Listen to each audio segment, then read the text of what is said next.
The Navy SEAL commander said nobody could make that shot. Staff Sergeant Harper Sterling didn't argue.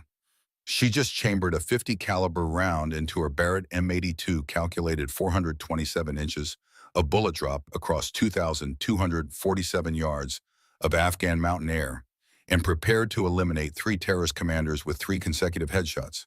Some people don't prove they're right. They just let mathematics do the talking. Harper crouched behind the rocky outcropping, her body motionless as the stone itself. Auburn hair pulled tight beneath her ghillie suit, hood strands of deep red catching the late afternoon sun like copper wire.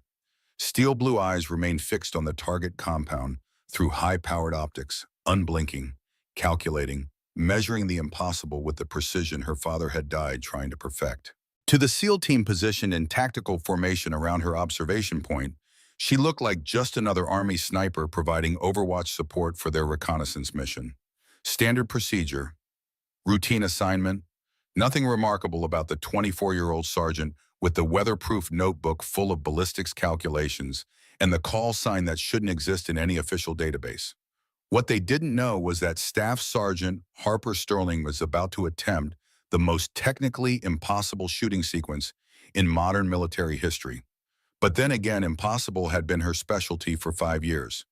Harper's background read like fiction in the classified files that most officers weren't cleared to access. Born to brilliance in Boston, raised on mathematics that most graduate students couldn't comprehend, trained by a mother who taught applied physics at MIT, and haunted by a father whose death had shaped American precision weapons doctrine in ways the public would never know.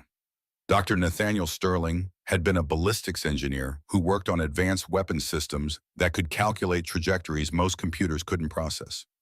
His wife, Professor Victoria Sterling, had immigrated from Scotland to teach physics and had instead taught their daughter that the universe operated on rules, not miracles, and that anyone who mastered the rules could bend reality itself.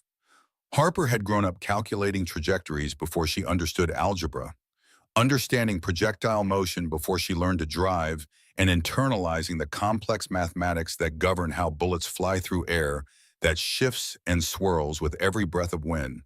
But mathematics alone doesn't create a sniper. Tragedy does. February 18, 1991. Harper was 6 years old, playing with blocks in their Boston apartment building towers and calculating how to make them taller without collapse. Her mother was at MIT, teaching a graduate seminar on applied thermodynamics. Her father was at a classified military testing facility in Nevada, preparing to demonstrate a mobile ballistics computation system that would revolutionize American precision strike capabilities. The explosion was ruled an equipment malfunction, faulty wiring in the test apparatus, accidental detonation, no hostile action suspected. Dr. Nathaniel Sterling died instantly. His revolutionary ballistic system died with him. American precision weapons development stalled for 3 years. Harper spent the next 12 years believing her father's death was waste. A brilliant man killed by faulty equipment, genius ended by accident, legacy erased by incompetence. She joined the Army at 18 not for revenge, but for purpose, to prove that her father's mathematics lived on, to show that precision could save lives, not just calculate how to end them. What she didn't know yet, what she wouldn't discover for another 16 years, was that her father hadn't died in an accident at all. He'd been murdered. But that revelation still waited in the future, hidden in a 13-year-old boy's smartphone, waiting to be discovered 2,247 yards away in a compound where 3 terrorist commanders were about to learn that Nathaniel Sterling's daughter had inherited more than his gift for mathematics. She'd inherited his legacy of precision, and she was about to weaponize it. Harper adjusted her scope for the 100th time that afternoon, making micro-corrections that compensated for atmospheric pressure variations, invisible to standard military equipment. The Barrett M82 beneath her hands was more than a rifle. It was an extension of her father's work, modified with custom ballistics, compensators he'd designed before his death, upgraded with computational systems. Her mother had helped her engineer during late nights in MIT's restricted fabrication labs. The weapon wasn't officially registered in any armory. The modifications weren't listed in any manual. And the call sign Ghost didn't appear in any personnel database accessible below the level of Joint Special Operations Command. For 5 years, Harper Sterling had been the Army's most closely guarded secret. 47 confirmed kills, 0 detections, 47 high-value targets eliminated at ranges that violated textbook doctrine on sniper effectiveness. 47 times she'd calculated trajectories that physics professors said were theoretically possible but practically impossible. 47 perfect shots. Until Syria, until March, until the shot that missed. Harper forced the memory down, pushed Lieutenant Reed's dying face back into the locked compartment in her mind, where it lived alongside her father's ghost. This wasn't the time for ghosts. This was the time for mathematics. The mission should have been straightforward. Intelligence had identified a high-level terrorist leadership meeting taking place in a fortified compound deep in hostile Afghan territory. The compound sat on a ridge overlooking a valley naturally defended by elevation and distance, positioned precisely 2,247 yards from the closest concealed observation position. Mission parameters were explicit: observe and report, surveillance only. Document attendees, record communications, gather intelligence on command structure. No engagement, no shots fired, strictly reconnaissance. The target building was well beyond effective engagement range for standard sniper doctrine. At 2,000 yards, environmental factors became overwhelming. Wind patterns shifted unpredictably. Temperature gradients affected air density. Humidity variations changed bullet flight characteristics. The Coriolis effect from Earth's rotation actually influenced projectile paths at extreme distance. No reasonable tactical commander would authorize shots at that range. No standard military sniper would attempt engagement beyond 1,800 yards, even under perfect conditions. But Commander Brock Kaiser wasn't evaluating this mission using standard doctrine. And Harper Sterling wasn't a standard military sniper. Kaiser was 58 years old and had been fighting America's wars for 34 years. He'd enlisted in 1990, turned 24 years old in a staging area in Saudi Arabia, and spent February 1991 wondering if Iraqi Scud missiles would kill him before he ever saw combat. They would have, if not for Dr. Bo. Nathaniel Sterling's mobile ballistic system that calculated incoming missile trajectories and gave Kaiser's platoon the 11 seconds of warning they needed to reach shelter before the warheads impacted. Kaiser had been skeptical about the system, didn't trust computers to do a soldier's job, thought mathematics was for engineers, not warriors. Then the alarm sounded. The platoon dove for cover. The missiles hit exactly where the system predicted, exactly when it calculated. 28 men lived because Nathaniel Sterling's mathematics gave them 11 seconds. Kaiser never forgot that debt. Now, 33 years later, he was looking at Nathaniel Sterling's daughter through his command scope, watching her make calculations that reminded him eerily of the man who'd saved his life, and wondering if he was about to authorize a suicide mission or witness a miracle. "Sterling," Kaiser called out, keeping his voice low as he moved to her position. His movements were economical, professional. The controlled precision of a man who'd spent 3 decades learning that wasted motion killed you in combat. "What's your assessment of the target area?" Harper continued studying the compound through her scope, noting defensive positions with the methodical precision of someone who'd done this hundreds of times. Her voice when she spoke was calm, almost detached, the tone of pure analysis with emotion stripped away. 3 primary structures. Main building appears to be the meeting location based on thermal signatures. Heavy security presence on perimeter. Approximately 22 hostiles visible on rotating patrol patterns. Guard rotation suggests 8-hour shifts, currently 90 minutes into second shift, based on movement fatigue indicators. Kaiser nodded, impressed despite himself. Most spotters would have reported building counts and enemy numbers. Sterling was analyzing behavioral patterns and calculating tactical windows. Visual confirmation on any high-value targets.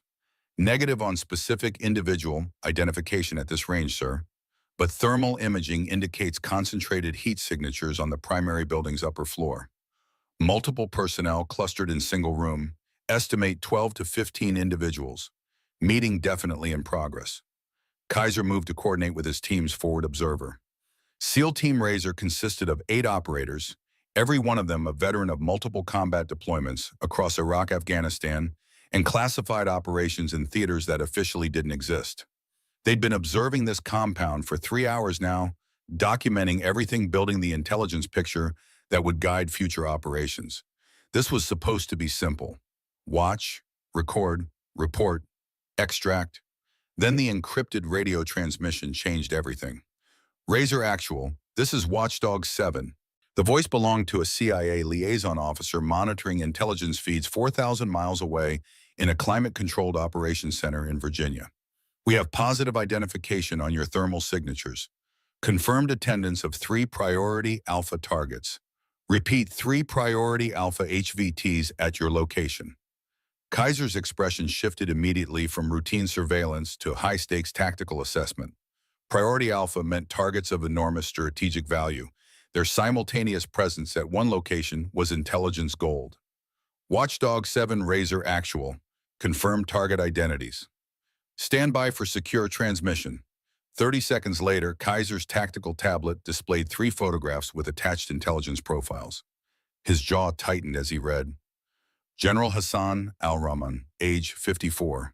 Strategic Operations Commander for the largest terrorist network operating across Southwest Asia. Personally responsible for planning 14 separate attacks against coalition forces, resulting in 237 American deaths. Direct successor to leadership if current network commander was eliminated. Brilliant tactical mind. Completely ruthless. Had evaded capture or elimination for 8 years. General Khalid Mansour, age 49. Logistics and Supply Operations Chief.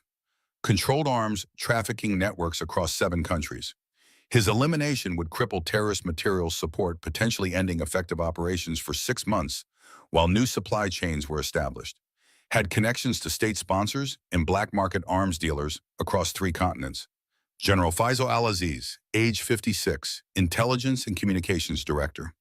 Coordinated all terrorist network operations, managed counterintelligence, ran infiltration operations against coalition intelligence services.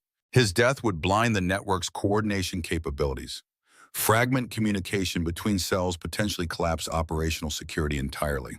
3 targets. 3 men whose simultaneous elimination could fundamentally alter the strategic balance of the entire conflict. And they were standing in a building 2,247 yards away, completely unaware that the most precise shooter in American military history was calculating their deaths with mathematical certainty.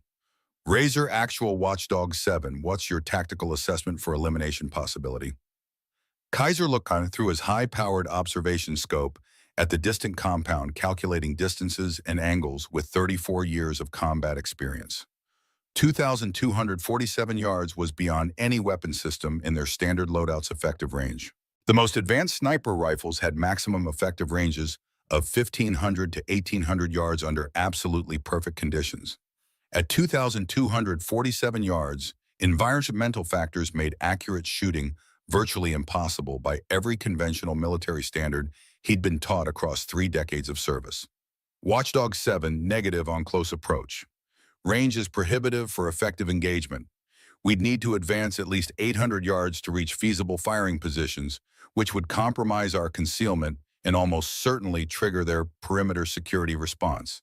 High probability of mission failure and operator casualties. Kaiser paused, then made a decision that would define not just this mission, but the entire rest of his military career. However, I have one non-standard asset on site who may have capability. Stand by while I assess. He moved back to Harper's position, studying her with the analytical intensity he usually reserved for evaluating enemy defenses. She was still observing through her scope, utterly motionless, barely seeming to breathe, like she'd become part of the landscape itself. Sterling, I need honest assessment. Can you engage at this range? Harper didn't look away from her scope. Her voice remained absolutely calm. Sir, I have clear visual confirmation on 3 targets matching the HVT profiles. All 3 currently positioned near northwest-facing windows on upper floor. Range 2,247 yards. Current environmental conditions, wind 14 miles per hour from northwest, with gusts to 16, temperature 84 degrees Fahrenheit. Humidity 28%, barometric pressure 29.87 inches of mercury. Altitude differential 342 feet, my position elevated.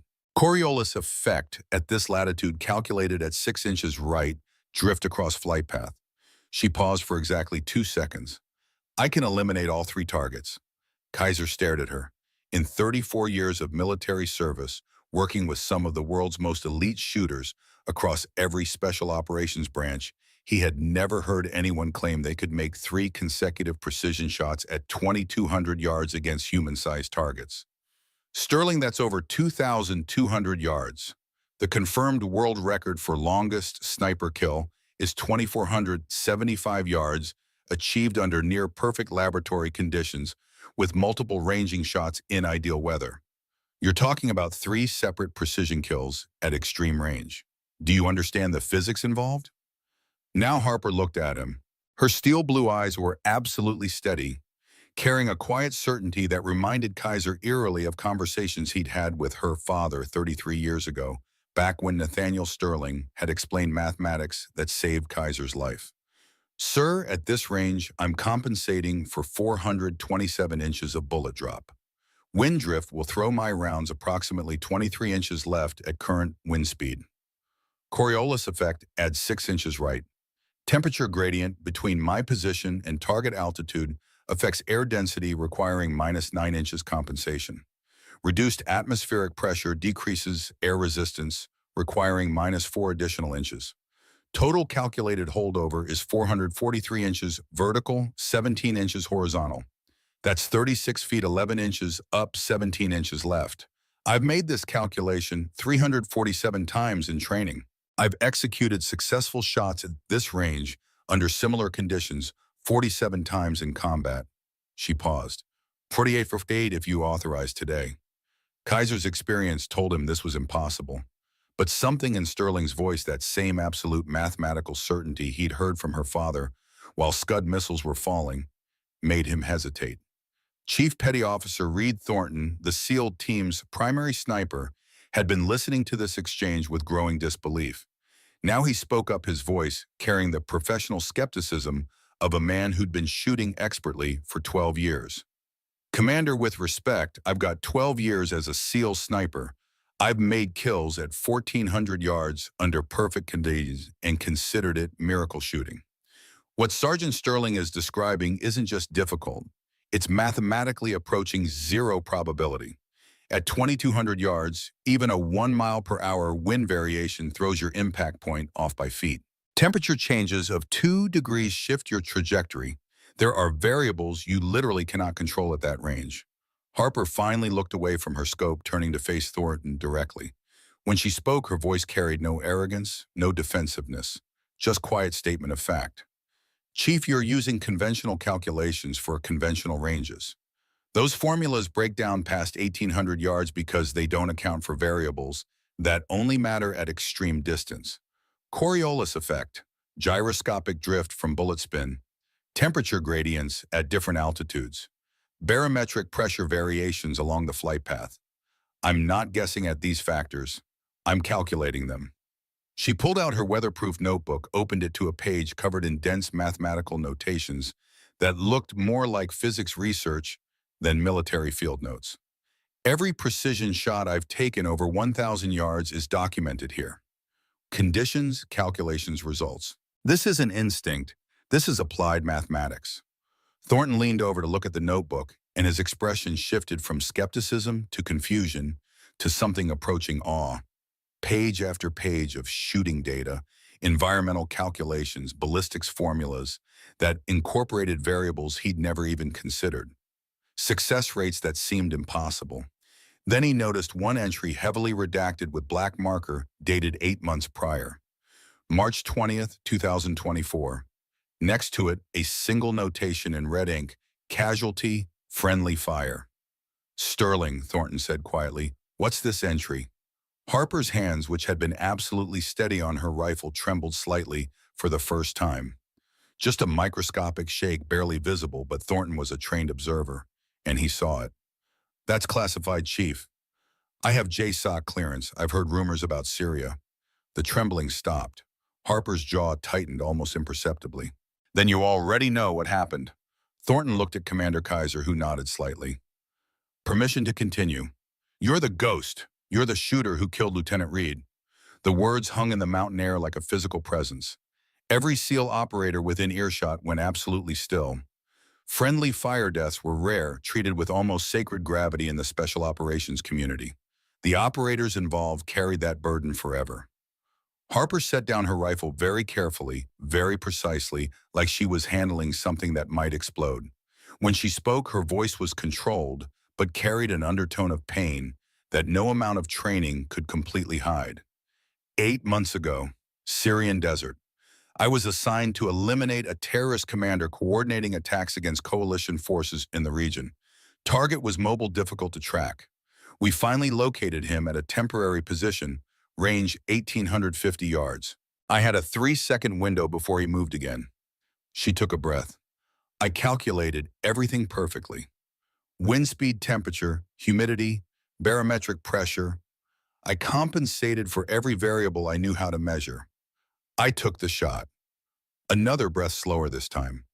Wind shifted 2 miles per hour, exactly zero point 0.6 seconds before impact.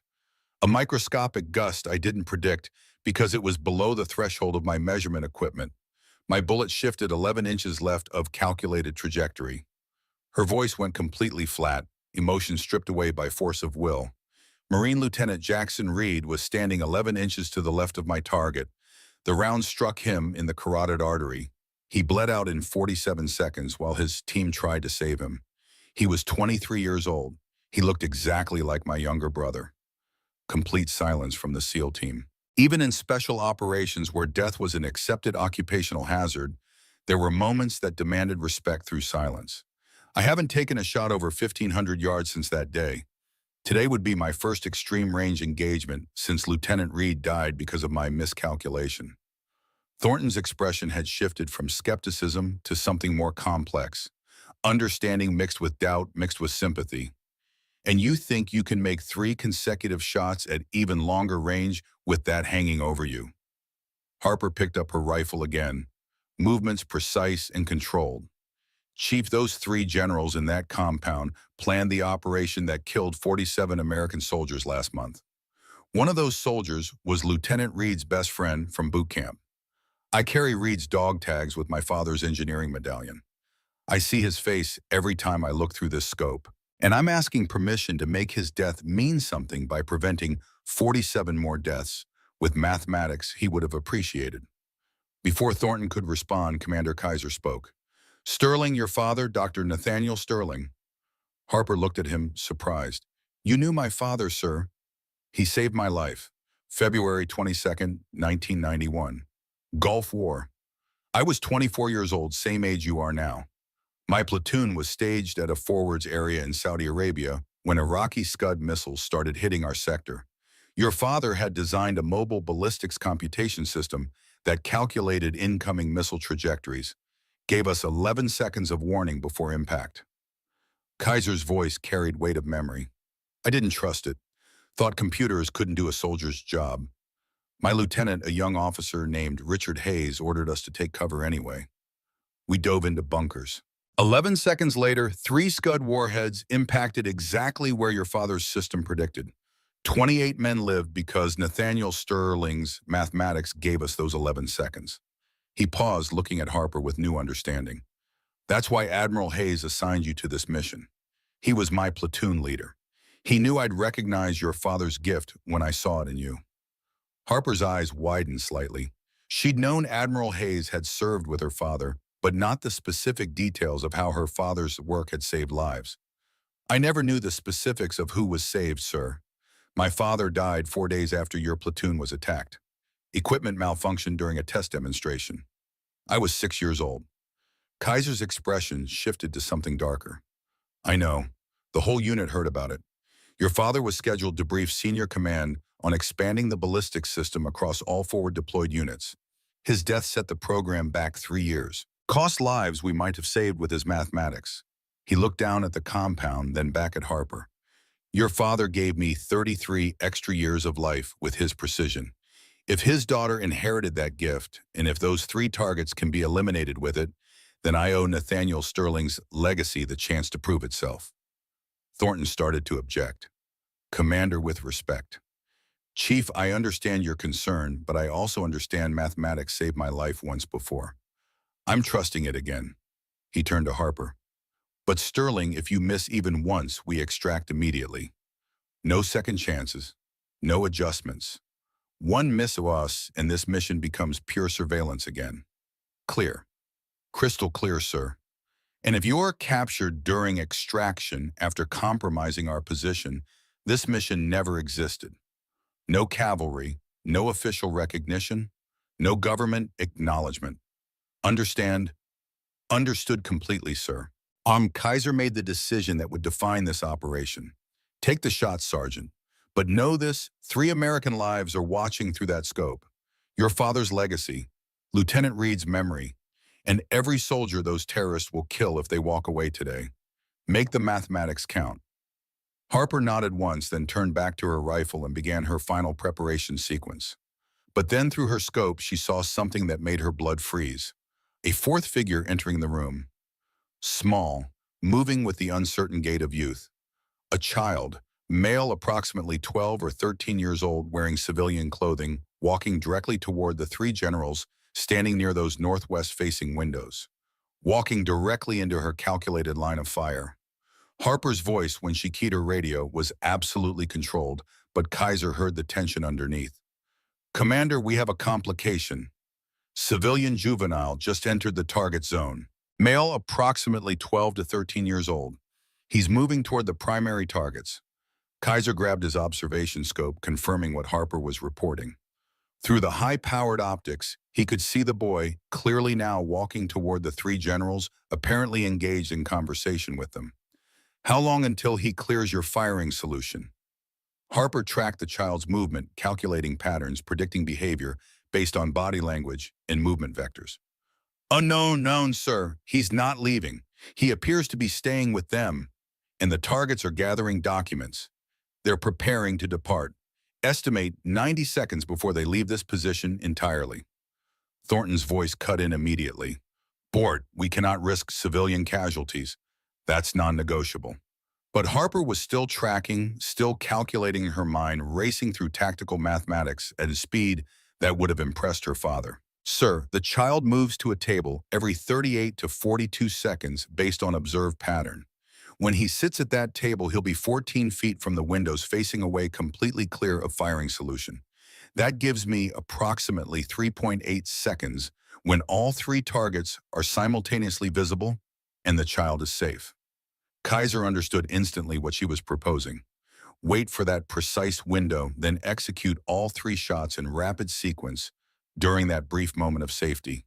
And if the pattern breaks, if he doesn't move to the table, then I don't take the shot, sir. But if he maintains pattern, I have a window. Thornton was adamant. Commander, this is insane. She's gambling with a child's life based on predicting behavioral patterns. Harper's voice remained calm but firm. Chief, if I wait for guaranteed clearance, the targets leave, and those 3 men plan operations that kill American children. If I shoot without waiting, I risk becoming Lieutenant Reed's killer again. But if I calculate this correctly, I thread the needle. She paused. Mathematics doesn't gamble, Chief. It calculates probabilities and acts on certainty. Kaiser looked at his watch. The child was still near the generals. 80 seconds until the targets likely departed. Sterling, the decision is yours. You're the one who has to live with the outcome. That's what command means. Making calls when every option carries consequences. What's your assessment? Harper tracked the boy through her scope, watched him pick up a document, start walking toward the table exactly as pattern predicted. I can make this shot, sir. I will make this shot, and that child will be safe. 70 seconds. Authorization granted. Execute when ready. 60 seconds. Harper's breathing slowed, entering the combat rhythm she'd perfected over 5 years of impossible shots. 50 seconds. Her heart rate dropped. 72 beats per minute. 60. 54. 40 seconds. The child was still walking toward the table. 30 seconds. Harper's world narrowed to pure mathematics. Wind speed, air density, bullet drop, Coriolis effect, temperature gradients.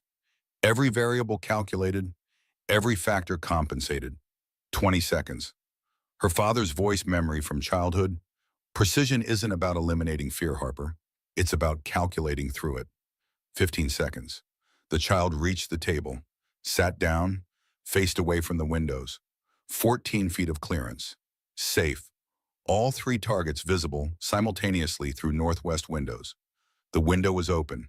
Harper's finger found the trigger. 4.2 pounds of pressure to break the shot. "Stand by," she whispered into her radio. 8 seconds. She exhaled exactly half her breath. Held it. 6 seconds. Her heart rate hit 48 beats per minute. The zone where impossible becomes routine. 4 seconds. Through her scope, she could see General Hassan al-Rahman clearly. Leftmost window position, standing in profile reviewing documents. Completely unaware that 2,247 yards away, Nathaniel Sterling's daughter was calculating his death with mathematical certainty. 2 seconds. Harper squeezed the trigger with the steady, controlled pressure of someone who'd made this calculation 347 times before. The Barrett M82 roared. The 50 caliber round left the Barrett's muzzle at 2,910 feet per second, beginning a journey that would cover 2,247 yards in exactly 2.4 seconds. Harper didn't watch the bullet fly. She was already tracking target 2. Through her scope, time seemed to move differently. The universe contracted to mathematics in motion. Wind speed constant at 14 miles per hour. Air temperature holding at 84 degrees. Barometric pressure stable. Every variable she'd calculated remained true. The bullet arced through Afghan mountain air, dropping 427 inches as gravity pulled it earthward, drifting 23 inches left, as northwest wind pushed against its flight path, shifting 6 inches right as Earth's rotation exerted invisible force on its trajectory. 2.4 seconds is nothing. A heartbeat, a breath, the time it takes to blink. 2.4 seconds is forever when you're waiting to see if your mathematics just killed the right person. Through his spotting scope, Commander Brock Kaiser tracked the bullet's impact with 34 years of combat experience, telling him this was impossible even as he watched it happen. General Hassan al-Rahman's head snapped back. The terrorist commander's body dropped instantly, falling away from the window like a puppet with cut strings.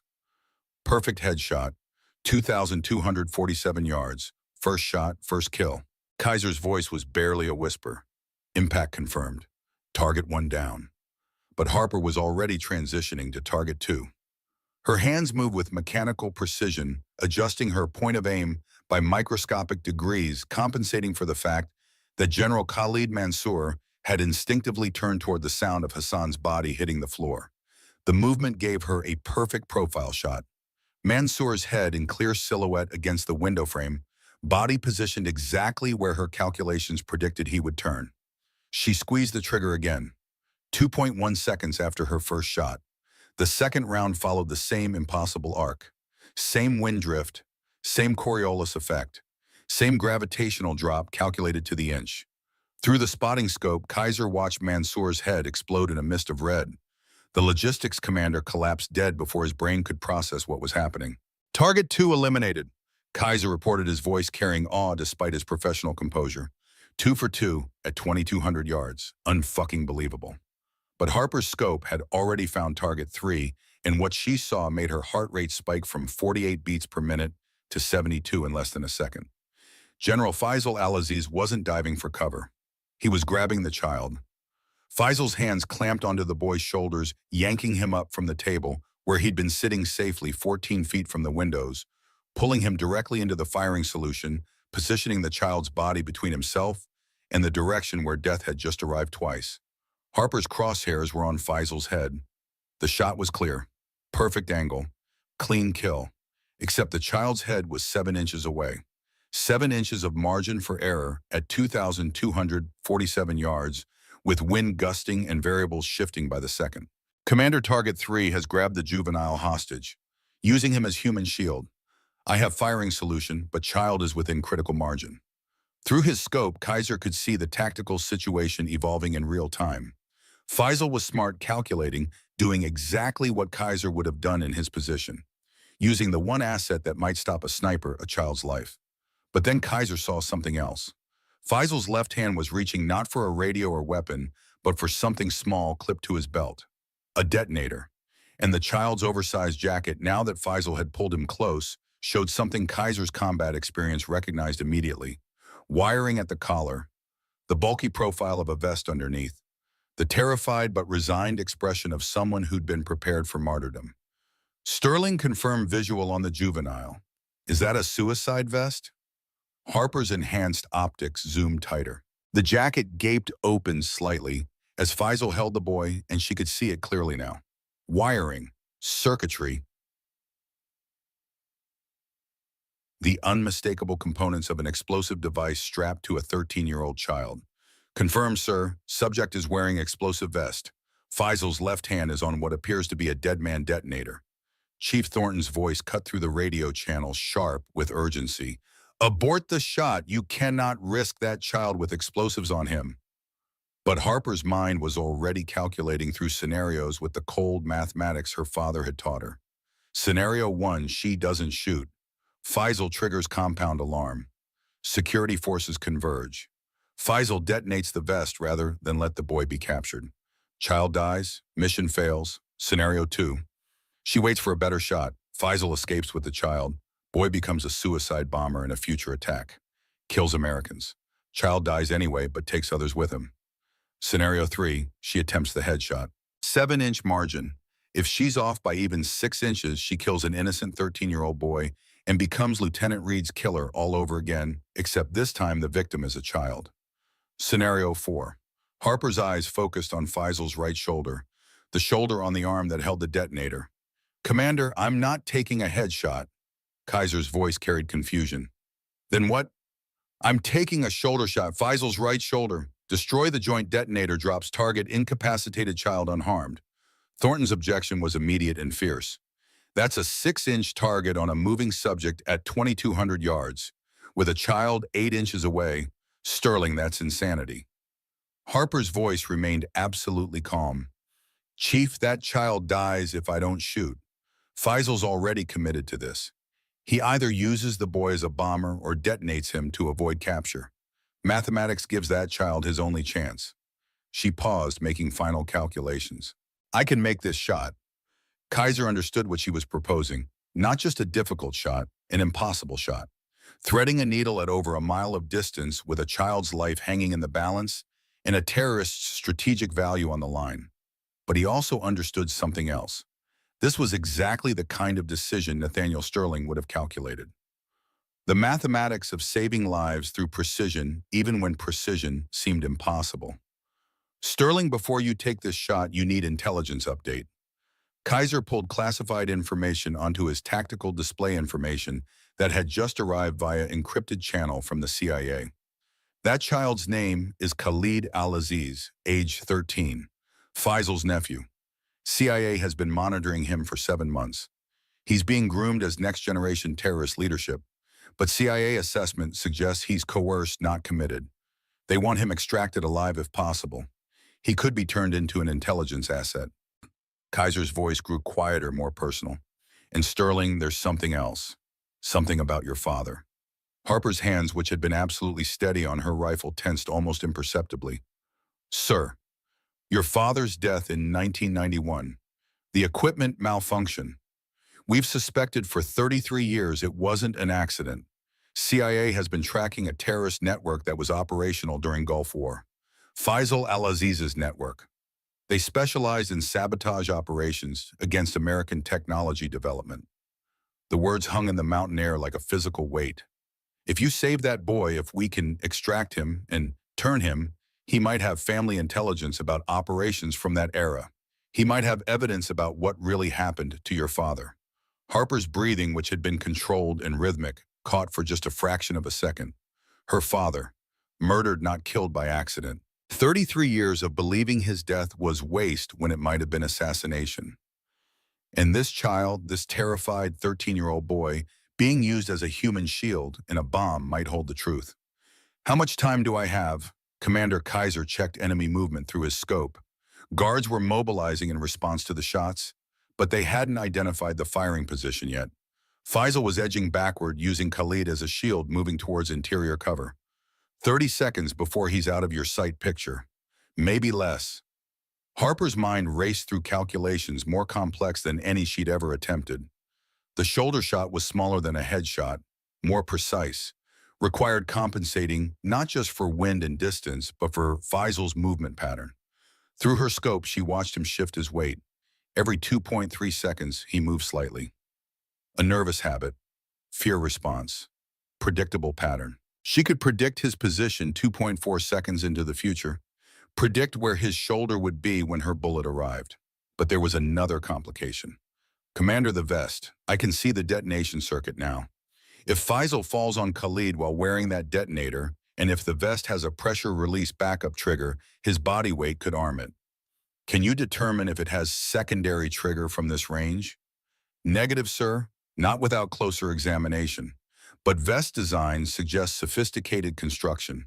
Probability of backup trigger is approximately 60% based on visual assessment, which meant even if Harper made the shoulder shot perfectly, even if she dropped the detonator without killing Faisal, there was better than even chance that his falling body would activate a secondary system and kill Khalid anyway.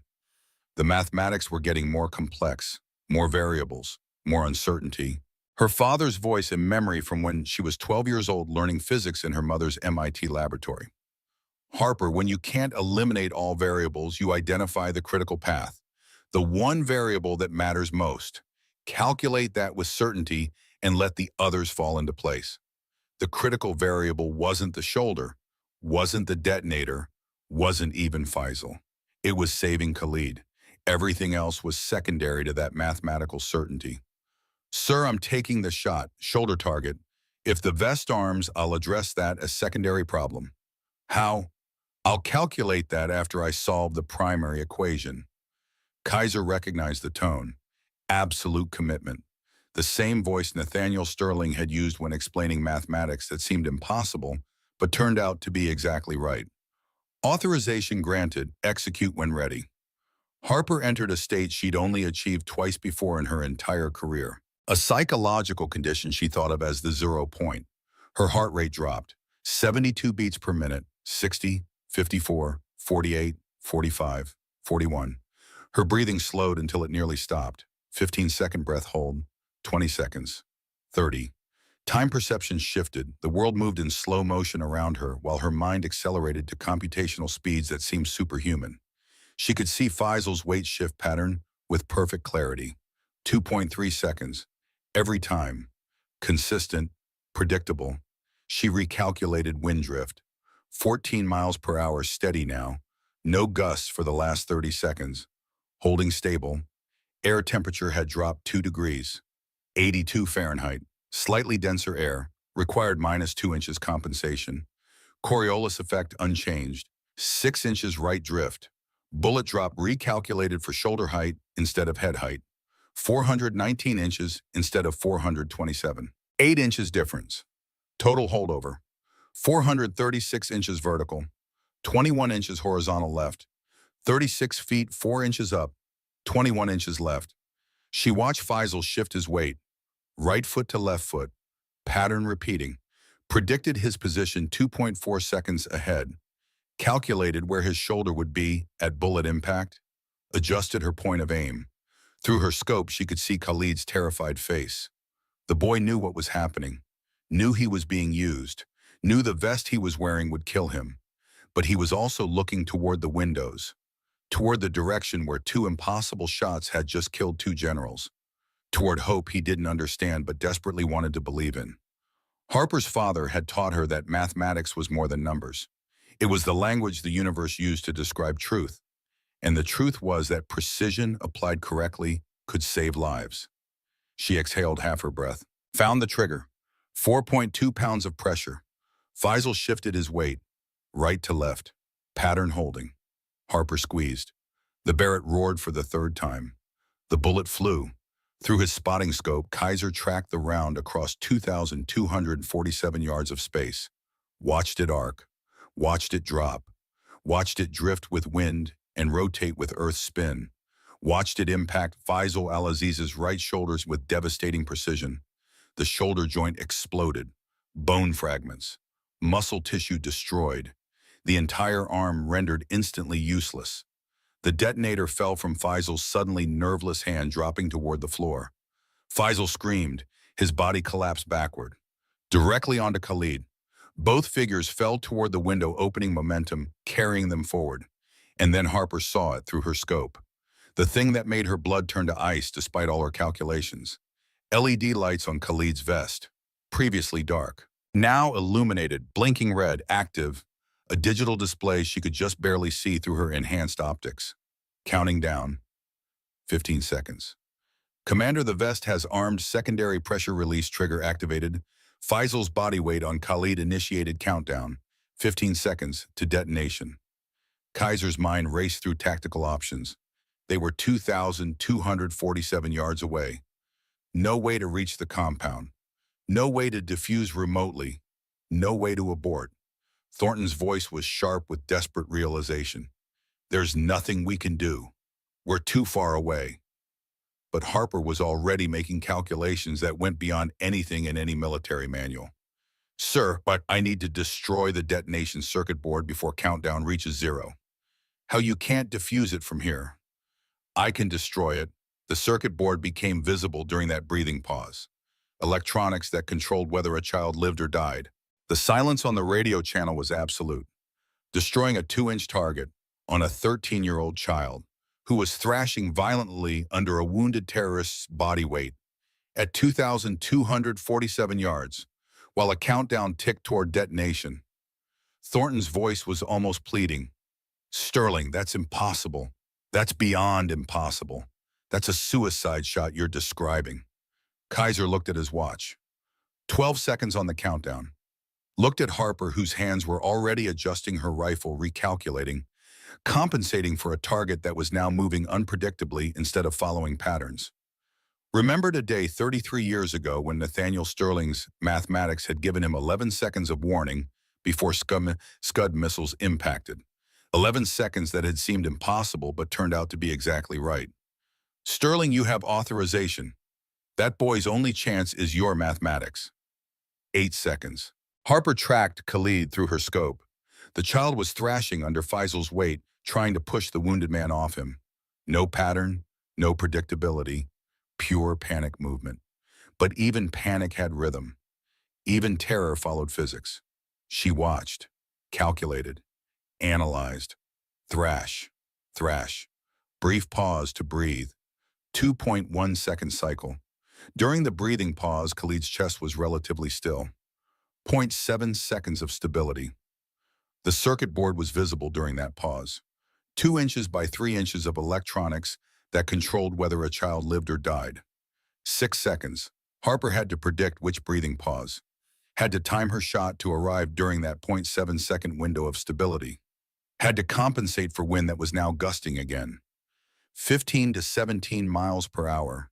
Variable. Had to account for Faisal's body potentially shifting on top of Khalid. Had to make a shot that redefined the limits of human capability and ballistic science. 4 seconds. Her father's voice. Final memory. His last letter written before his death that she'd memorized word for word.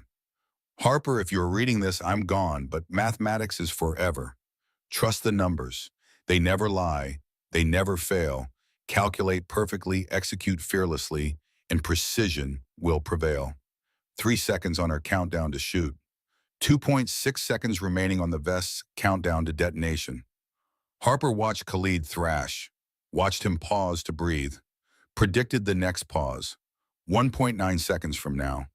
Her bullet needed 2.4 seconds of flight time.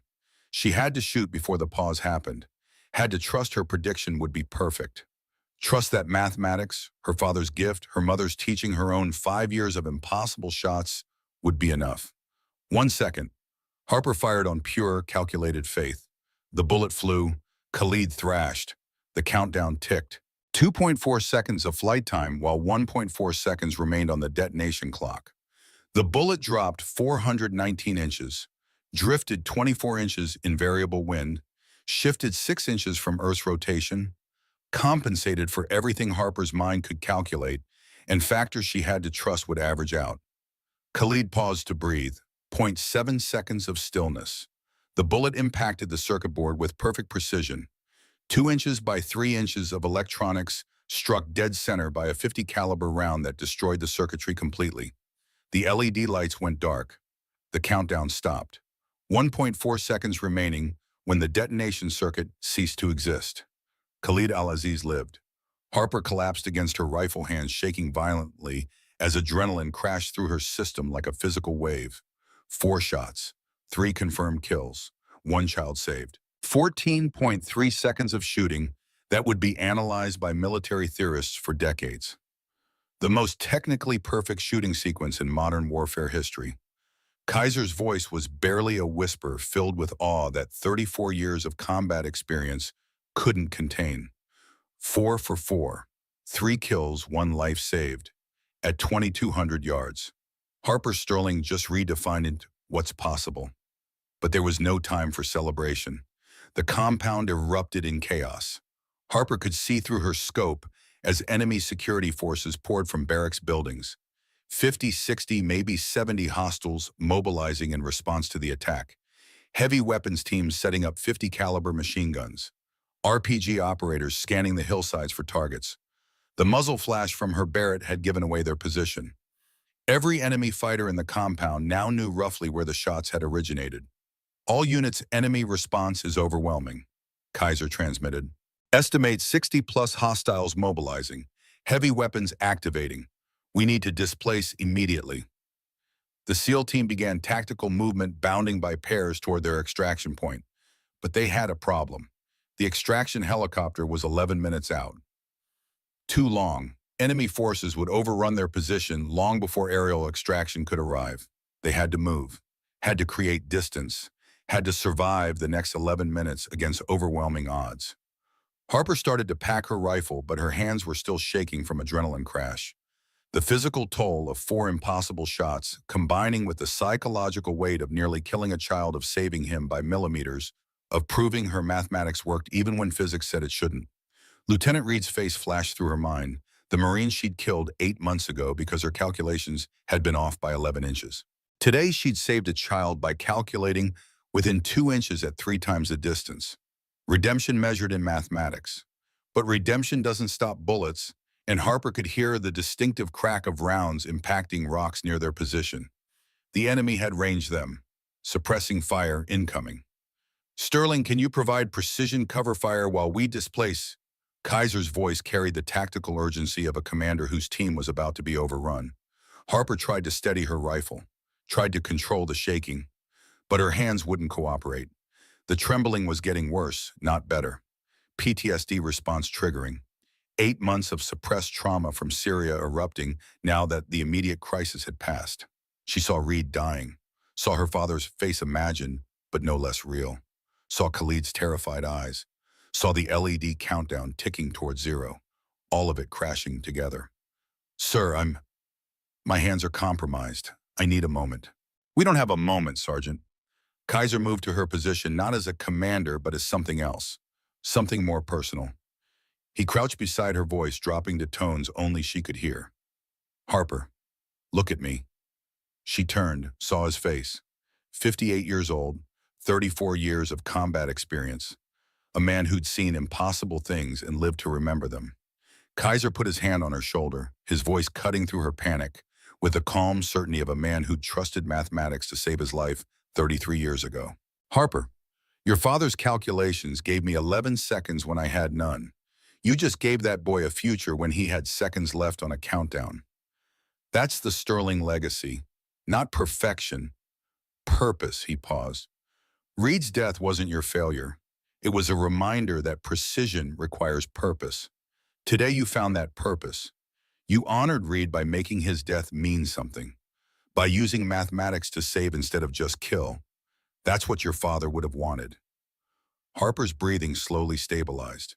The shaking began to subside, not through force of will, but through acceptance. Kaiser was right. Reed's death had meaning now. Her father's legacy lived. And 60 enemy fighters were about to learn that Harper Sterling's purpose included keeping her team alive. Sir, I'm ready. Give me targets. Kaiser smiled. That's Nathaniel Sterling's daughter talking. He marked targets through the tactical network. Enemy machine gun position. 1,860 yards. RPG team. 1,720 yards. Security commander coordinating the response. 1,915 yards. Harper's hands found their steady rhythm again. Heart rate dropping. Breathing controlled. The 0 point returning, but this time without the desperate edge. This time with purpose instead of just precision. She engaged the machine gun team first. 1 shot, Perfect headshot on the gunner at 1,682 yards. The weapon went silent. Second shot. RPG operator at 1,523 yards. Center mass hit. The man dropped his rocket-propelled grenade, cooking off in the launcher and killing his entire team. Third shot. Enemy security commander at 1,847 yards. Headshot. The coordination collapsed as the leader died. 3 shots, 3 kills. Enemy response fragmenting into chaos. The SEAL team used the confusion to bound toward their extraction point, covering each other with professional precision, while Harper provided overwatch that exceeded anything Thornton had seen in 12 years as a SEAL sniper. But then mortar rounds started falling. Enemy indirect fire teams had ranged their position, high explosive shells impacting close enough to spray rock fragments like shrapnel. One fragment caught Chief Thornton in the left leg, severed his femoral artery. Blood spurted in rhythmic pulses that meant death in minutes without intervention. 2 SEAL operators grabbed Thornton, applied tourniquets, started carrying him toward extraction. But he was 250 pounds of muscle and equipment, and carrying a wounded operator slowed movement to a crawl. Enemy forces were closing from 3 directions. The tactical situation was collapsing. Harper provided cover fire. Shot 5. Enemy mortar team leader at 1,394 yards. Headshot. The mortar fire ceased. Shots 6 through 11. Precision suppression. Every round hitting an enemy fighter who was threatening the team's withdrawal. But she was running out of ammunition. 13 rounds expended from her Barrett. Only standard rifle magazines left. The extraction helicopter was finally inbound, 3 minutes out. But the team was still 400 yards from the landing zone, with enemy forces at 300 yards and closing. Harper made a decision that would define not just this mission, but her understanding of what her father's legacy truly meant. Commander, I'll stay in Overwatch. Provide final cover while you get the team to extraction. Call for secondary pickup once you're clear. Kaiser's response was immediate and absolute. Negative. Your father taught me in 1991, never leave a soldier behind. I didn't abandon anyone in Desert Storm, and I'm not leaving Nathaniel Sterling's daughter in Afghanistan. We all go home, or none of us do. Sir, the mathematics. The mathematics are simple, Sterling. One precision shooter holding this position gives 7 operators time to reach that helicopter. Basic tactical calculus. Then let me be that one shooter. And dishonor the debt I owe your father, not a chance. Harper started to argue, but then she heard something that changed the entire tactical equation. A voice on enemy communications. Young, terrified, speaking in Arabic. Khalid, the CIA's Arabic interpreter on the tactical network, provided real-time translation. Khalid Al-Aziz is broadcasting. He's telling security forces that the American woman saved his life. He's saying his uncle Faisal tried to kill him with the bomb vest. He's asking them to stop firing. Harper could hear the confusion in enemy communications. Guards arguing. Some refusing to fire toward where Khalid was located. Others demanding to know what happened to their generals. The 13-year-old boy she'd saved with mathematics was creating chaos in enemy ranks just by telling the truth. It gave the SEAL team the 30 seconds they needed. Harper provided 3 more precision shots. Enemy fighters attempting to flank the withdrawal route. Each shot perfect, despite exhaustion, despite adrenaline, despite everything. The team reached the extraction point. Helicopter landing. Rotors creating dust clouds that obscured everything. Enemy forces broke through. 8 hostiles rushing the landing zone. 40 yards out. Harper was out of rifle ammunition. She transitioned to her M18 pistol. Dropped 4 enemies with impossible accuracy for a sidearm at that range. But 4 more were coming. 25 yards. She was out of options. Out of ammunition. Out of time. The helicopter was lifting off. Kaiser hanging from the crew door, hand extended toward Harper. Sterling now, she sprinted, legs burning, lungs screaming. 25 yards to the helicopter. Enemy forces 15 yards behind her. Rounds impacting around her feet. Dust kicking up. The distinctive crack of bullets passing close enough to feel the shockwave. 20 yards. 15. 10. She leaped. Caught Kaiser's hand, but her grip slipped. Wounded hand from earlier shrapnel. Blood making her palm slick. She was falling. Then another hand clamped onto her wrist. Powerful, desperate. Refusing to let go. Chief Thornton. Wounded, bloodied, using his last reserves of strength to haul her inside the helicopter. "Not today, Ghost, not on my watch." Harper crashed into the helicopter's crew compartment. Kaiser pulled her fully inside. The bird lifted off, taking sustained small arms fire, but climbing clear of the compound's perimeter. They were safe. But then the radio crackled. CIA liaison, priority transmission. All SEAL units priority alert. Subject Khalid Al-Aziz has escaped compound security perimeter. He's requesting American extraction. Repeat, the juvenile asset is mobile and calling for help. If enemy forces recapture him, execution is certain. Khalid's location came through on the tactical display, 3.6 miles from their current position. Enemy search teams actively hunting him. The boy Harper had saved was running for his life, and the damaged helicopter leaking fuel from enemy fire couldn't make the return trip. Kaiser looked at Harper, both thinking the same impossible thought. Harper checked her weapons. Rifle empty, pistol down to 4 rounds. Thornton needed immediate medical evacuation. The helicopter had maybe 8 minutes of flight time before fuel exhaustion forced landing. But Khalid had evidence, information, possibly about her father's death 33 years ago. The mathematics were brutal. The team couldn't go back. The mission was complete. They'd eliminated 3 high-value targets. They'd survived against overwhelming odds. Walking away was the rational choice. But Harper Sterling hadn't made 4 impossible shots today by choosing rationality over purpose. "Commander," she said quietly, "I'm going back for him. Alone if necessary." Kaiser stared at her for 3 seconds, saw Nathaniel Sterling's determination, saw his own debt to a man who'd saved his life with mathematics, made a decision that went against every tactical manual he'd studied in 34 years. "Sterling, you're not going alone. Your father saved my life in '91. Time I repaid that debt in full." The helicopter banked toward a drop point 2 miles from Khalid's location. 2 operators, 4 pistol rounds, 60-plus enemy fighters searching for a 13-year-old boy who held secrets that could change everything. Harper Sterling had made the impossible routine 4 times today. Now she had to do it again. But this time the mathematics included saving not just a life, but the truth about her father's death. And sometimes truth was worth more than survival. The helicopter dropped Harper and Commander Brock Kaiser 2.3 miles from Khalid's last known position, touching down just long enough for them to fast rope into hostile territory before lifting off again with Chief Thornton bleeding in the crew compartment. Harper hit the ground with her rifle slung across her back, empty except for the rounds already chambered, and her M18 pistol carrying 4 rounds that would have to be enough because there wasn't anything else. Kaiser landed beside her, his M4 carbine holding 1.5 magazines. 45 rounds, 2 fragmentation grenades clipped to his tactical vest. 34 years of combat experience compressed into a 58-year-old body that was about to prove age meant nothing when purpose was everything. They moved through rocky terrain in tactical silence, covering 2.3 miles in 47 minutes without encountering a single enemy patrol. Harper's mathematical mind plotted routes that avoided probable search patterns.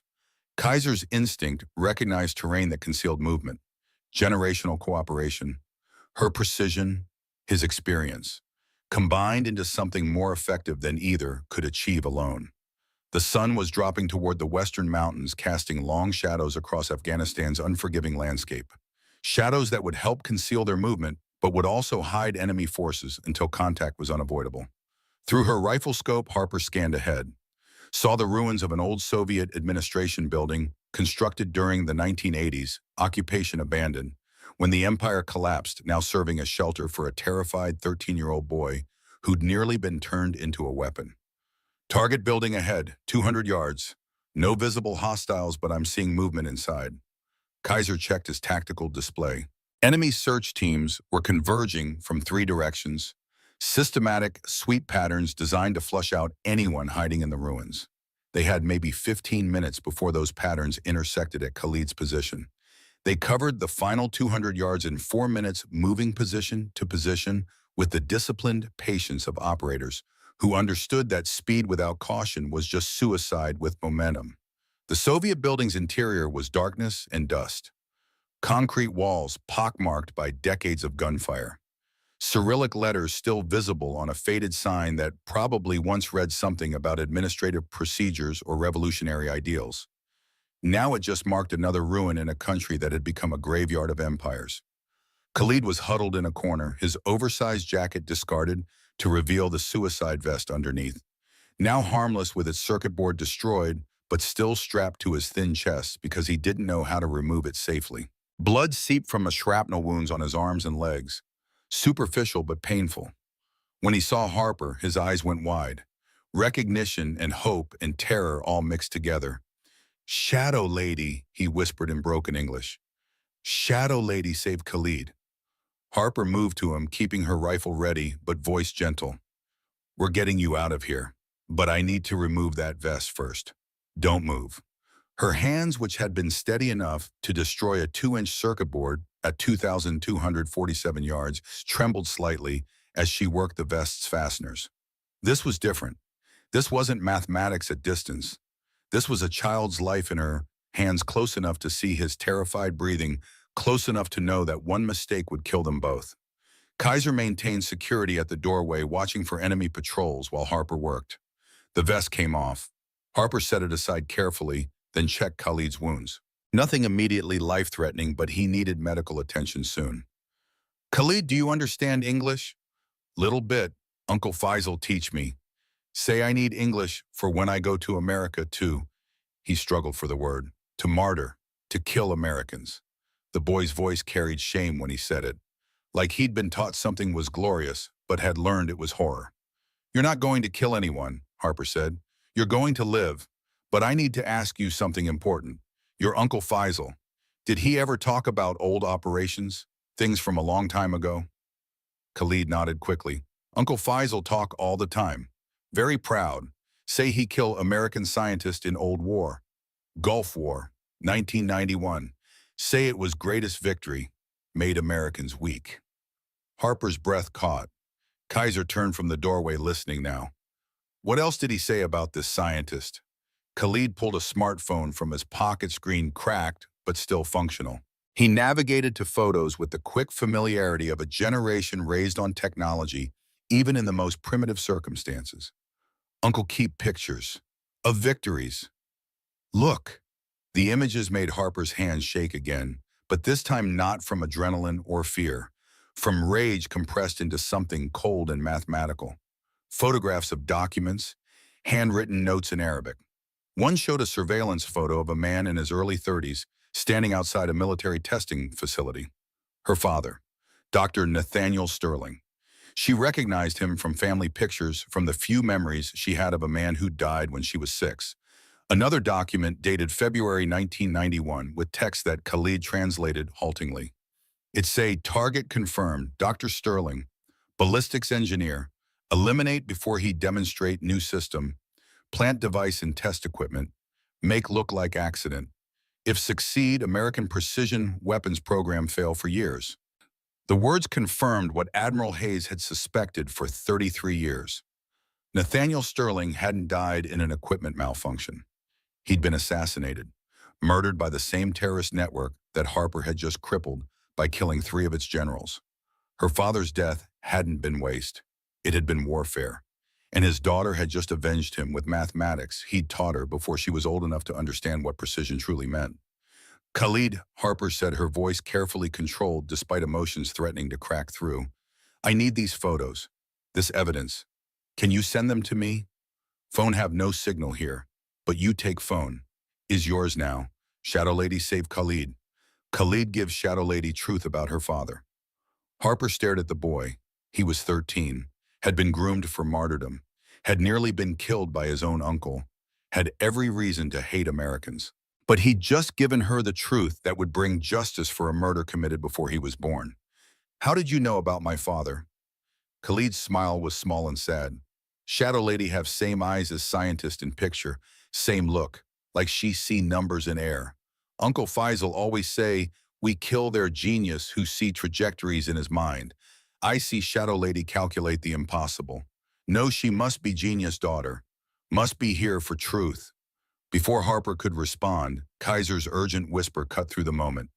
"Enemy patrol, 6 hostiles. 150 yards and closing. We've got 90 seconds. Harper moved to the doorway, checking sight lines. 6 fighters, well-armed, moving in tactical formation. Professional, not random militia. Behind them, 300 yards out, she could see more movement. A larger force. Maybe a dozen additional hostiles converging on their position. Second element approaching. 12 more. We're about to be bracketed. Kaiser checked his ammunition. 45 rounds in his M4, 2 grenades. Against 18 enemies with more probably on the way. Harper had 4 pistol rounds.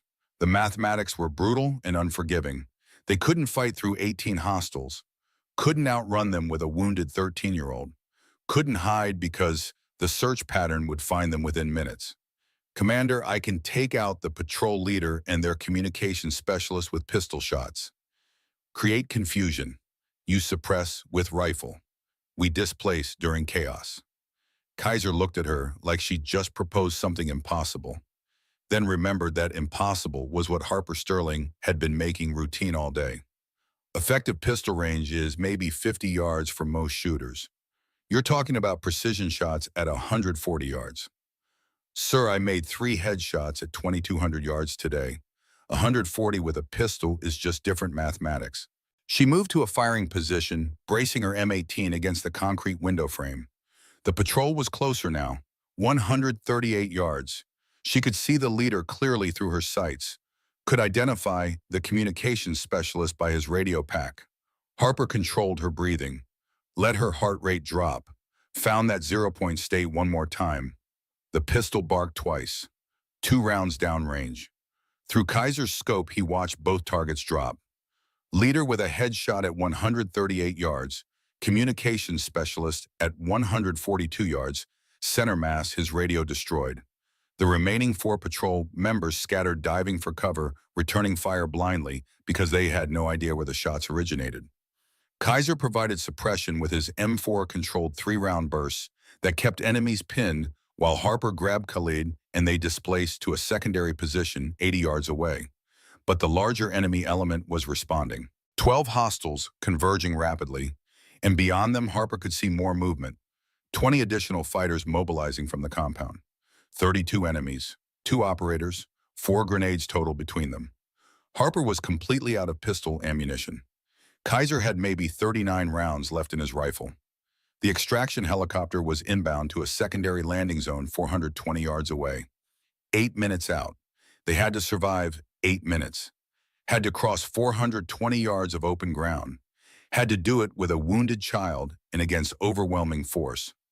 Harper, Kaiser said, and it was the first time he'd used her first name instead of her rank. I'm going to throw both my grenades at that main force. Suppress them long enough for you to get Khalid to the LZ. Then I'll follow if I can. Negative, sir. My father saved your life so you could live 33 more years, not die in Afghanistan protecting his daughter. And I've lived those 33 years with that debt. Today I repay it. Harper grabbed his tactical vest. Commander, we're finding another way. I didn't make 4 impossible shots today just to watch you die from tactical nobility. She scanned the terrain with the analytical intensity that had made her a legend, saw the angles, saw the distances, saw the mathematics of survival. There, she pointed to a ravine 200 yards northeast. Natural defilade channels their approach into a kill zone. You set up there with the M4. I take Khalid to extraction. You follow when the helicopter provides cover fire with door guns. You'll be exposed for 200 yards getting to that ravine. Then I run fast. Kaiser looked at the 13-year-old boy holding truth about a 33-year-old murder. Looked at the daughter of the man who'd saved his life. Made the calculation that commanders had been making since warfare began. Execute, I'll buy you 90 seconds. Don't waste them. Harper picked up Khalid, the boy lighter than her tactical pack, and ran. 200 yards of exposed ground with 32 enemy fighters mobilizing to kill them. Kaiser moved to the ravine position, set up his M4 with the precision of 3 decades of experience, and began engaging targets with controlled fire that was more art than violence. 1 shot, 1 kill. Enemy fighter at 200 yards. Second shot, another enemy down. Third shot, machine gunner eliminated before he could set up his weapon. Kaiser was buying Harper time measured in bullets and mathematics. Harper ran with Khalid bouncing against her shoulder, The boy's arms wrapped around her neck, trusting completely in this American woman who'd saved his life with impossible precision. Enemy rounds impacted around them, dust kicking up, the crack of near misses.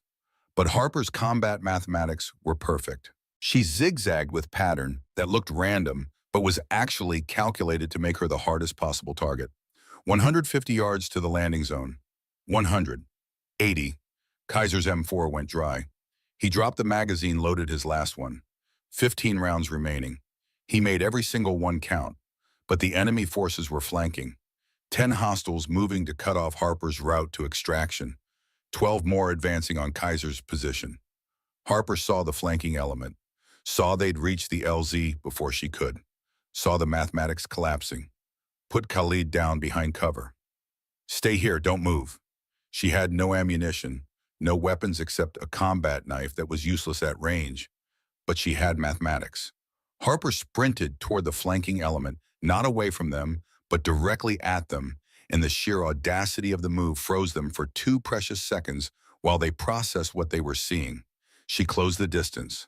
40 yards, 30, 20. Pulled her combat knife at 15 yards and engaged the first enemy fighter with hand-to-hand combat training that focused on efficiency over style. Knife to the throat, first enemy down, grabbed his rifle, turned, shot the second fighter, third, fourth. The remaining 6 scattered, confused by the sudden reversal. Kaiser used the chaos, threw both his grenades into the main enemy force. The explosions killed 4, wounded 6 more, created enough confusion for him to displace toward Harper's position. The helicopter appeared over the ridgeline, door gunner opening up with an M240 machine gun that raked enemy positions with devastating effect. Harper grabbed Khalid again, ran the final 80 yards while the helicopter's guns provided suppression that equalized the mathematics. She dove into the helicopter's crew compartment with Khalid held tight against her chest. Kaiser followed 3 seconds later, rolling through the door as the bird lifted off. Enemy's small arms fire impacted the fuselage. An RPG streaked underneath, missing by 3 feet, but they were climbing, gaining altitude, clearing the compound's effective range. Safe. Khalid clung to Harper, sobbing with relief and terror, and emotions he didn't have words for in any language. Shadow Lady, save Khalid, he repeated like a prayer. Shadow Lady, save Khalid.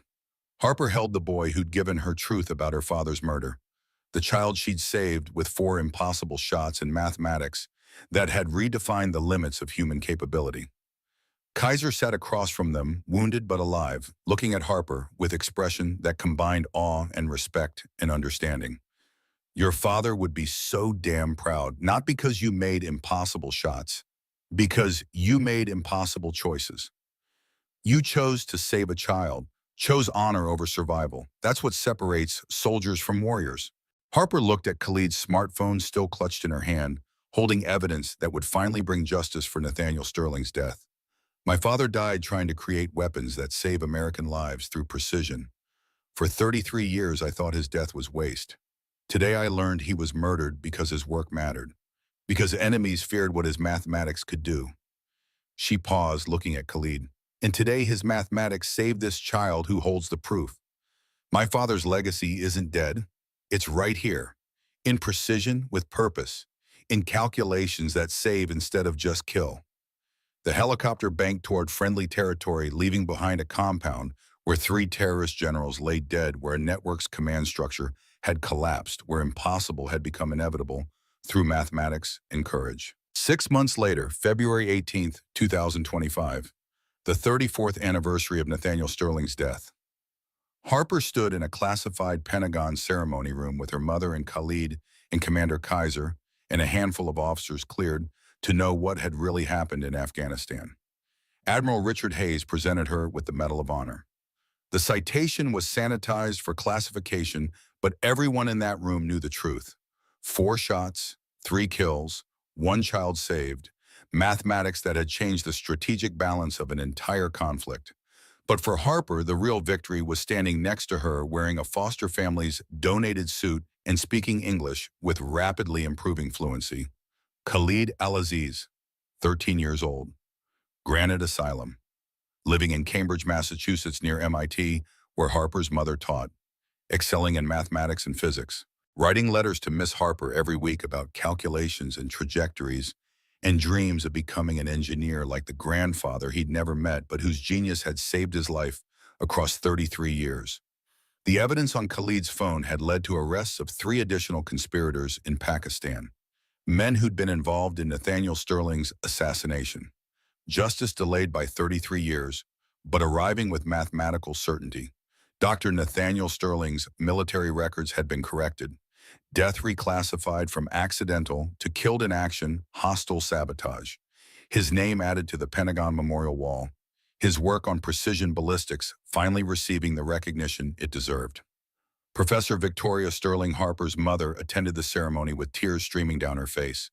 33 years of believing her husband died in a meaningless accident, now knowing he'd been murdered by enemies who feared American precision, and knowing his daughter had avenged him with the very mathematics he'd died trying to perfect. After the ceremony, Kaiser pulled Harper aside. "I've been assigned to Naval Special Warfare Command Advanced Training Division, completely revising how we train SEAL snipers, going to incorporate your methods, your father's calculations, calling it the Sterling methodology." He smiled. "Every new sniper will learn that precision isn't just about hitting targets. It's about understanding that mathematics can save lives. That calculated risk is different from reckless risk. That sometimes the impossible shot is the right shot because purpose outweighs probability." Harper touched the Medal of Honor hanging around her neck, felt the weight of it, the responsibility.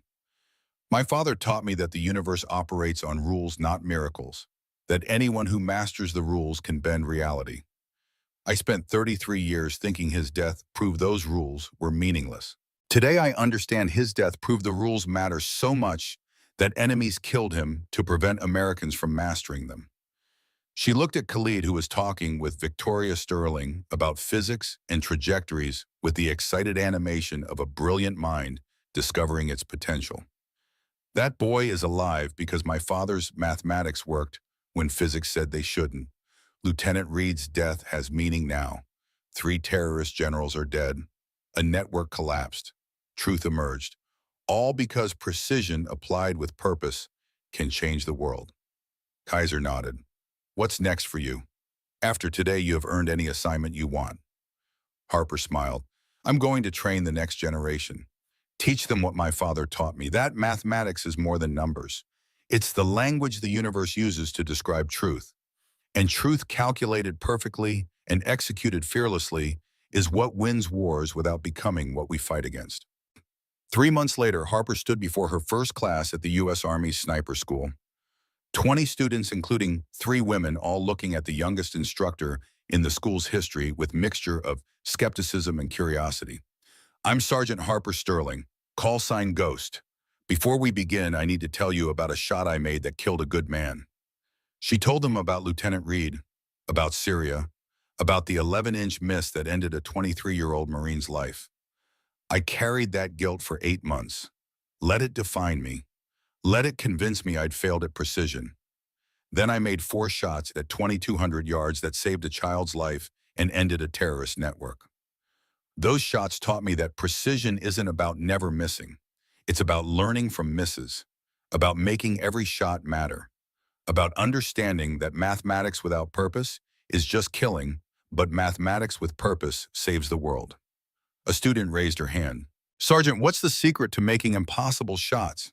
Harper smiled, remembering her father's letter, remembering 4 shots that had redefined possible, remembering a 13-year-old boy who'd given her truth about murder and redemption. "There's no secret, just mathematics that my father taught me before he died. Physics my mother showed me after he was gone, and the certainty that every shot either saves a life or takes one. Lieutenant Reed died because I made a calculation error. A child named Khalid lives because I learned from that error. That's not shooting, that's legacy." She paused. "You're here to learn how to kill targets at distance. I'm here to teach you how to save lives with precision. There's a difference. Master that difference, and you'll understand what makes a sniper into something more, into someone who uses mathematics to bend reality toward justice." On her desk sat 3 items: Lieutenant Reed's dog tags, her father's engineering medallion, and a photograph of Khalid smiling in his Cambridge high school wearing a shirt that read, "Future MIT Engineer." Three reminders that precision without purpose was meaningless, but precision with purpose could change everything. That evening, Harper visited Arlington National Cemetery, stood before two graves. Dr. Nathaniel Sterling, ballistics engineer, killed in action. February 18, 1991, age 34. Lieutenant Jackson Reed, USMC, died in service. March 20th, 2024, age 23. She placed flowers on both, stood at attention, saluted. "I found your truth, Dad. Khalid's evidence put 3 conspirators in prison for your murder. Your mathematics saved that boy's life across 33 years. The Sterling methodology is now part of SEAL training. Your work didn't die. It multiplied." She turned to Reed's grave. "I honored your memory, Lieutenant. Made 4 shots that mattered. Saved a child, ended a network. Learned that your death could have meaning if I gave it purpose through precision. You taught me that missing matters, that every shot carries weight. I won't forget that. Won't waste another shot." A voice behind her, Khalid accompanied by Victoria Sterling. The boy placed flowers on Nathaniel's grave. "Thank you, Grandfather Sterling," he said in careful English. "Your mathematics saved Khalid. Your daughter is Khalid's hero. Khalid will study hard, will become engineer, will honor your legacy." Harper put her arm around the boy who'd been saved by 4 impossible shots and 33 years of mathematics that refused to die. "You already honor it, Khalid, by living, by learning, by understanding that precision can save instead of destroy." As they reached the parking lot, Kaiser was waiting by his car. He'd been at the ceremony but had stayed back, giving Harper space for her moment with the graves. He approached, now moving with the careful dignity of a man who'd carried a debt for 33 years, and finally set it down. "Sergeant Sterling, Commander Kaiser." They stood facing each other, veteran and protege, debtor and legacy. "Your father gave me 33 years I shouldn't have had," Kaiser said quietly. "I spent every one of them wondering how to repay mathematics with flesh and blood, wondering if saving one life could balance saving 28. Harper smiled. "You went back into hostile territory with 4 pistol rounds to help me save a child who held truth about my father's murder. Sir, I'd say the debt's paid in full." Kaiser shook his head. "The debt's not paid, Sergeant. It's multiplied. Your father saved me. I helped you save Khalid. Khalid will save others with engineering. That's not debt. That's legacy compounding interest." He extended his hand. "It's been an honor serving with Nathaniel Sterling's daughter." Harper took his hand, felt the strength in it, the same hand that had pulled her into a helicopter, the same hand that had trusted mathematics when instinct said to run. "The honor was mine, Commander. Thank you for trusting the Sterling legacy when it was still just theory." "Theory," Kaiser smiled. "Harper, after watching you destroy a circuit board at 2,200 yards on a countdown timer, I don't think Sterling mathematics qualify as theory anymore. They're proven fact."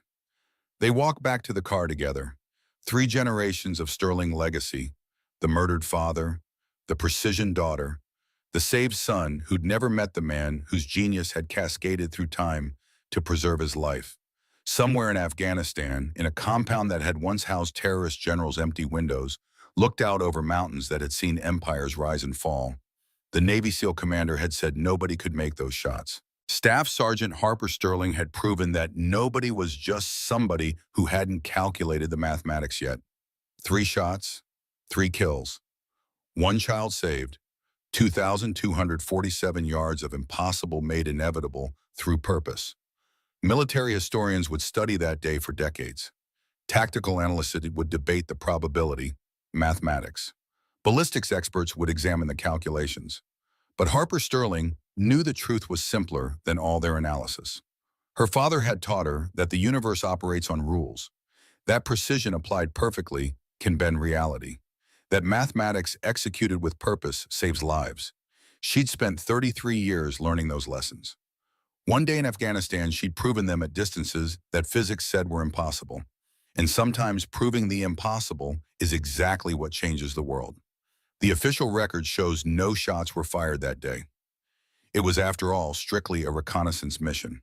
But in classified archives, in SEAL training facilities, in the quiet conversations of special operations warriors who understand that some legends are real, they tell a different story. They tell the story of Ghost, of 4 impossible shots, of mathematics that saved a child and avenged a father, and proved that precision with purpose can defeat any enemy, overcome any odds, achieve any mission. Some warriors earn their legends through violence. Harper Sterling earned hers through mathematics. And in the end, mathematics proved to be the most powerful weapon of all.